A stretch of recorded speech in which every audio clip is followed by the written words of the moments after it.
This is an experiment in regard to my butterfly poems, which I wrote very many of and need to introduce them to more people because I think that they can bring a lot of just pleasure. Why else do a thing? So they are very block-like on the page because they are structured consisting of 16 lines where the last word of the first line rhymes with the last word of the last line. The last word of the second line rhymes with the last word of the second last line, and so on. So the rhymes go inward into a rhyming couplet in the middle of the poem, which is the butterfly's body, and then the outgoing rhymes are the butterfly's wings. As a result of the rhymes being so far apart, except for the middle couplet, they are not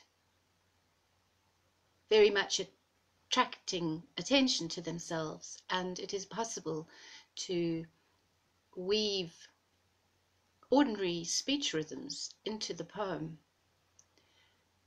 I devised a 3-beat rhythm, which is more natural to Greek and German than English, apparently, but it worked.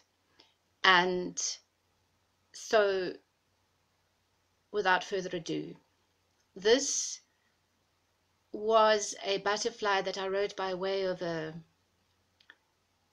letter to Norman early in our correspondence before anything. We were simply corresponding, and I was head over heels in love with the connection, but nothing in fact had happened, and there was not it was all, he was supposedly, we were trying to set up a relationship whereby he could mentor me, which would have made everything much easier, but I was unmentorable. And he was a little bit dubious about the butterflies. Here it is. Middle-aged woman distracted a bit, to the gentlemanly falcon.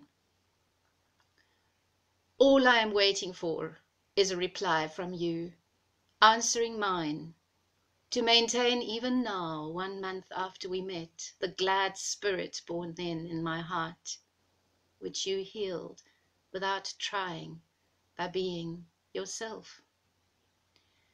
In between all my tasks, preparation for lessons, research, clay commissions, creations, and care for my loves, there it is, our connection, as shameless as Venus when smiling to sun as it rises or resets.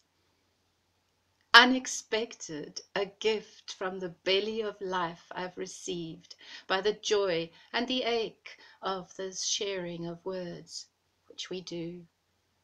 And the phrases like rain fill parched souls to feel happy and new.